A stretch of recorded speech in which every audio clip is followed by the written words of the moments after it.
Hello दोस्तों, स्वागत है आपका इनसाइट एक्सप्रेस पर। आज हम बात करेंगे एक ऐसे मुद्दे की जो देश के युवाओं, एक्टिविस्ट और मानवाधिकार के लिए महत्वपूर्ण है। जी हाँ, हम बात कर रहे हैं उमर खालिद केस की।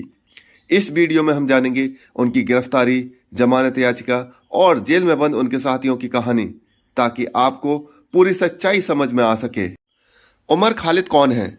तो सबसे पहले यह जानना जरूरी है कि उमर खालिद कौन है। उमर खालिद दिल्ली विश्वविद्यालय के पूर्व छात्र और एक जाना माना छात्र नेता है।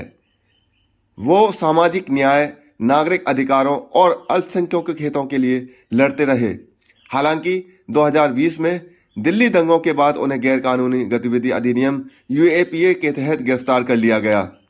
उमर खालिद को सितंबर 2020 में दिल्ली पुलिस ने उमर खालिद को दिल्ली दंगों के मामले में गिरफ्तार किया। आरोप लगाया कि उन्होंने शांति भंग करने के लिए लोगों को उकसाया और दंगों की साजिश रची। यूएपीए जैसे कड़ा कानून लगाकर उन्हें जेल भेज दिया गया। दोस्तों, उमर खालिद को 5 साल से भी ज़्यादा समय जेल में हो चुका है। उन पर बिना किसी ट्रायल के जेल में बंद हैं। उनके साथ कई दूसरे एक्टिविस्ट भी जेल में बंद हैं, जैसे शर्जिल इमाम, गुलफिशा फातिमा और मीरान हुसैन। ये सभी भी दिल्ली दंगों के आरोप में गिरफ्तार हैं और उनकी भी जमानत याचिका लंबित है। दोस्तों, उमर खालिद ने और उनके साथियों ने लगातार जमानत के लिए अपील की है, लेकिन अब तक दिल्ली हाई कोर्ट और सुप्रीम कोर्ट दोनों ने ही उनकी जमानत याचिका खारिज कर दी है। सुप्रीम कोर्ट ने उनकी जमानत याचिका पर कई बार नोटिस जारी किया, परंतु नतीजा नहीं निकला। अभियोजन पक्ष के दावे और बचाव पक्ष की बात, पुलिस का कहना है कि उनके पास कई व्हाट्सएप मैसेज, वीडियो क्लिप्स और अन्य सबूत हैं जो दर्शाते हैं कि उमर खालिद और उनके साथियों ने दंगे करवाने की रणनीति बनाई थी। लेकिन उमर खालिद और उनकी टीम कहती है कि ये सबूत मनगढ़ंत हैं और उन्हें बदनाम करने की कोशिश की जा रही है। वह कहते हैं कि उमर दंगों वाले दिन दिल्ली में ही नहीं थे। अब गंभीर सवाल उठ रहे हैं, क्या 5 साल से ज्यादा बिना ट्रायल के जेल में रहना न्याय संगत है? क्या उमर और उनके साथियों को राजनीतिक कारणों से फंसाया गया है? क्या यूएपीए जैसे कानूनों को दुरुपयोग तो नहीं हो रहा है? तो दोस्तों, इस पर आपकी राय क्या है, हमें कमेंट में बताएं। तो दोस्तों, उमर खालिद का केस का राष्ट्रीय और अंतर्राष्ट्रीय महत्व है। इस केस पर देश के युवाओं और एक्टिविस्ट ने अभिव्यक्ति की लड़ाई कहा है।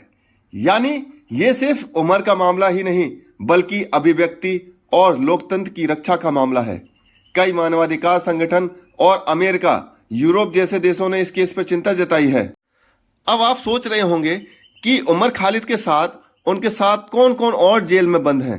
तो मैं आपको बताना चाहूंगा कि शर्जिल इमाम एक हार्दिक वक्ता और छात्र नेता, गुलफिशा फातिमा सामाजिक कार्यकर्ता, महिलाओं के अधिकारों की हिमायती, और मीरान हुसैन राजनीतिक एक्टिविस्ट, ये सभी भी उसी तरह बिना किसी ट्रायल के जेल में बंद हैं, जिससे सवाल उठते हैं हमारी न्याय व्यवस्था पर।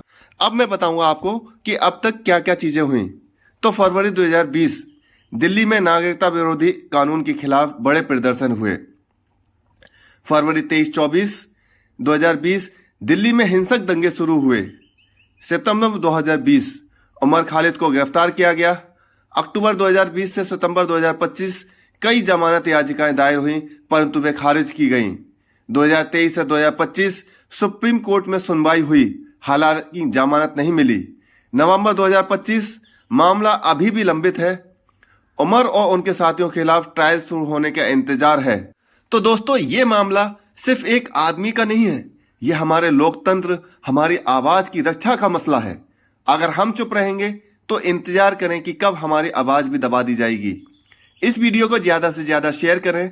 अगर आप चाहते हैं कि इंसाफ हो तो शांतिपूर्ण तरीके से अपनी आवाज उठाएं। हम सबका अधिकार है कि हम बिना डर के अपनी बात कह सकें। धन्यवाद।